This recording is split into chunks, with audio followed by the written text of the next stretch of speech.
¿por qué es relevante la reforma para nosotros hoy? ¿Por qué los pastores quieren que ustedes conozcan esta historia? ¿Por qué esto es importante? En primer lugar, este tema es relevante porque las diferencias entre el catolicismo romano y el cristianismo bíblico siguen siendo tan irreconciliables como en los días de la reforma. La reforma no ha terminado, hermanos. Las diferencias siguen siendo tan irreconciliables como hace 5 siglos. Y créanme, yo estoy consciente del hecho de que a muchos puede que no le parezca políticamente correcto hablar de ese modo en un momento en que la Iglesia Católica Romana y la Iglesia Evangélica parecen estar enfrentando un enemigo común en el humanismo secularista. Y de verdad que damos muchas gracias al Señor de que un gran grupo de ciudadanos en nuestra nación y en otros países de América Latina, independientemente de sus credos religiosos, estén levantando su voz para frenar el avance de esta agenda inmoral que este humanismo secularista pretende imponernos a la fuerza. Qué bueno, pero cuidado, hermanos. Cuidado, hermanos, porque si en esa batalla moral dejamos de defender el evangelio y proclamarlo con tal claridad que deje en evidencia las falsas doctrinas del catolicismo romano, la medicina será peor que la enfermedad. Cuando el evangelio es comprometido, se pone en juego la salvación eterna de las almas. Se pone en juego la salud y permanencia de la iglesia, y las distorsiones que provocaron la reforma en el siglo XVI permanecen hoy en el catolicismo romano como hace 5 siglos. La iglesia católica es irreformable por su propia doctrina.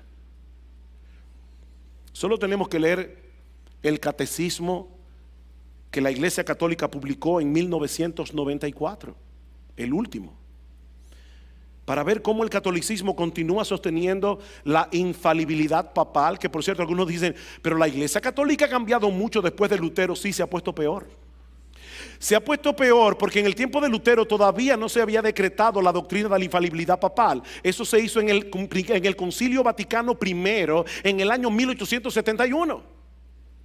Todavía no se había decretado la doctrina de la ascensión de María al cielo. Eso fue después de Lutero. Se ha puesto peor. Todo eso sigue igual. La doctrina de los sacramentos como medios de gracia, la posición de la Virgen María como corredentora con Cristo, entre muchas otras distorsiones del cristianismo bíblico. Este catecismo enseña, y cito, que por medio de su intercesión María continúa trayéndonos el don de la vida eterna. Por lo tanto, la bendita Virgen es invocada en la iglesia bajo los títulos de abogada, ayudadora, benefactora y mediadora. Eso no ha cambiado.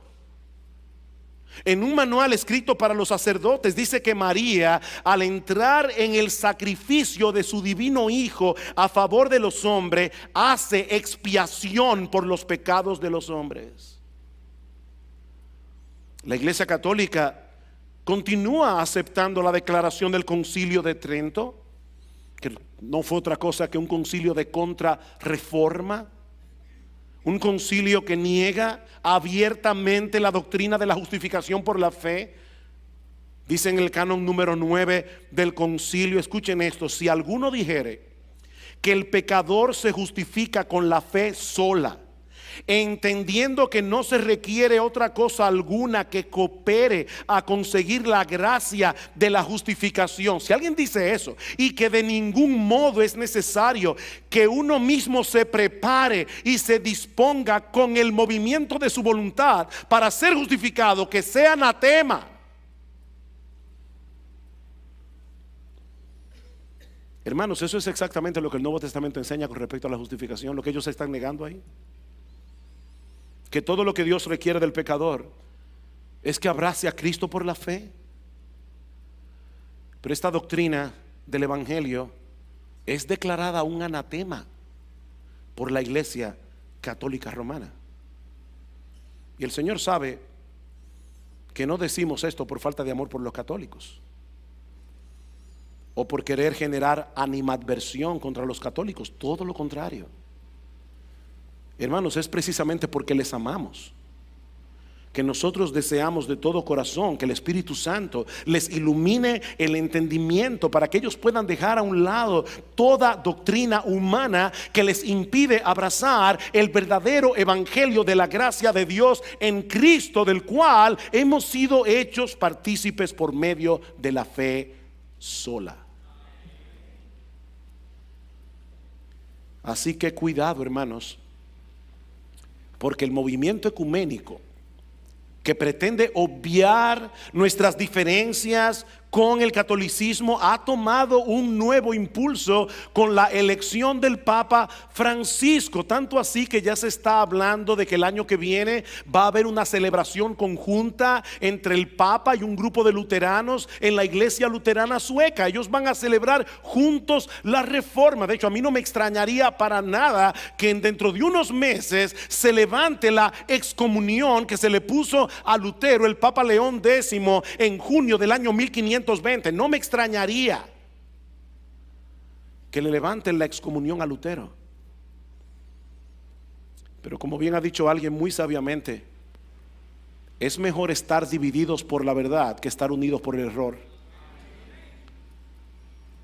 Es mejor estar divididos por la verdad que estar unidos por el error. Así que sí, este tema sigue siendo relevante.